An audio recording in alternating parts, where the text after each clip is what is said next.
How do you explain stuff like I don't know how to explain stuff like that. I'm just a poor old bricklayer. I don't know. I'm not a theologian or any goddamn thing. I don't know how to explain that. How you doing? My name is Clarke, Belfast, Ireland, and very proud of it. Moved to America March the 30th, 1973, because at that time there was things going on in Belfast called the Troubles, and I had two young boys then, and I thought it was time to get out of there and see for a while. I thought for a couple of years or a year or two, then everything would be fine, and then we could probably move back again.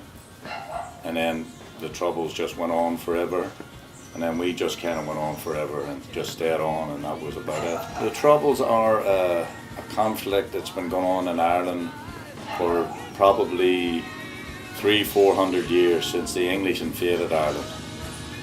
And it's been going on, and then in the 1920s there was a referendum in Ireland. And the referendum, it set up a 6-county state and a 26-county state, which we call the Free State. And I happen to live in the 6 counties, which is now called Northern Ireland, and it was controlled by the Protestants. And I was of the minority Catholic people.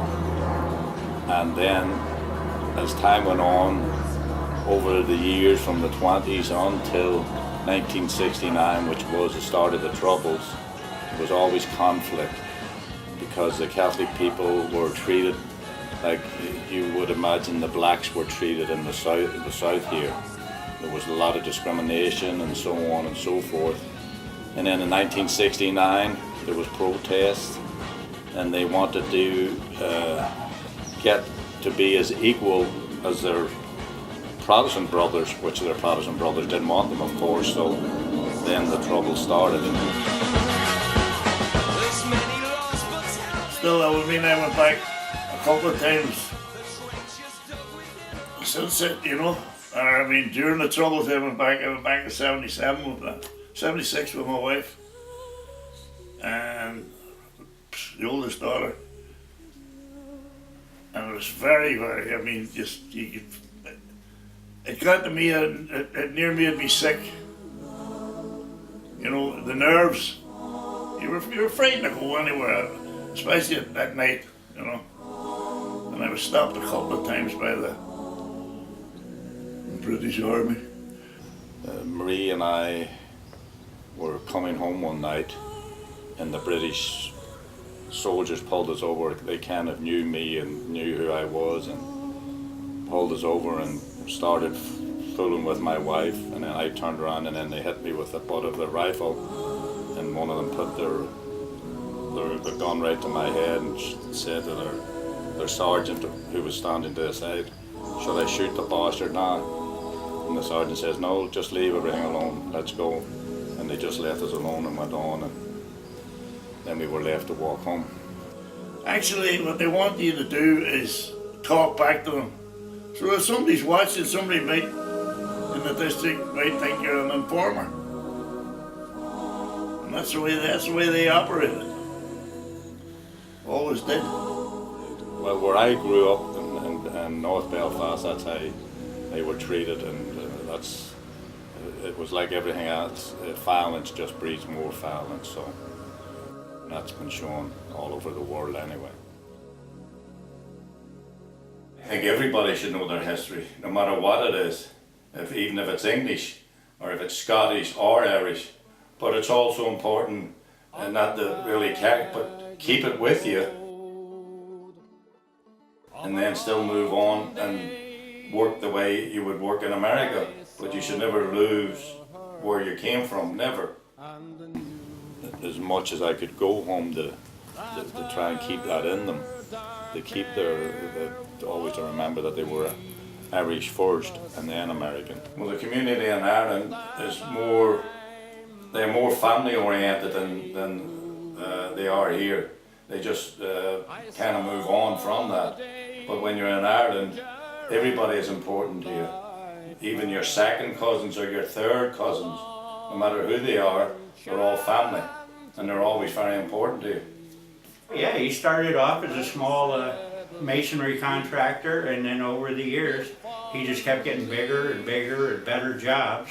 And then finally, he did go to work for the company I was working for doing our masonry. But they used to keep me and him on separate jobs, so we wouldn't get together. Unfortunately, when we done it, you had to start from the bottom, which crucified your back because you're bent over for till you get 3 or 4 feet off the wall up, and then it gets a little easier. But to get the 3 or 4 feet, you have to bend away down, and you're lifting mortar and you're lifting bricks, and then you're bending down, and it's actually a work of art. It's like a painting or something too, when it's done right. The whole overall gist of it is there's certain people can do it as good, and there's certain people can do it really good, and then there's people like me that's brilliant. So that's the way it happens. My goal when I first came to America was to be a millionaire, to get and work hard, get a big house, and try to get everything I wanted to get. And well, Harry would have been on his own after that anyhow, so he would eat. As I say, he didn't like working with anybody. I could always work with others. It was the others couldn't work with me. That was the thing. You know, they found it just hard to work with me. I always found it easy enough to work with others. He was a truthful and honest person. You know, if somebody says, "Oh, don't you think that'd look nice?" Harry would sit there and go, "No, I think it'll look like shit. I wouldn't have it in my house. Why do you want to put it in yours?" I mean, he was very honest, and he always did a very good job. My work ethic is very good. I always love my work. I always look forward to going to work, which I think is a blessing to anybody. Because if you get up in the morning and you don't look forward to going to where you want to go to, then it's not even worth. And there's a lot of people do that. I always look forward, couldn't wait to get to work, love work. My work ethic would be the way I would take my Irish identity.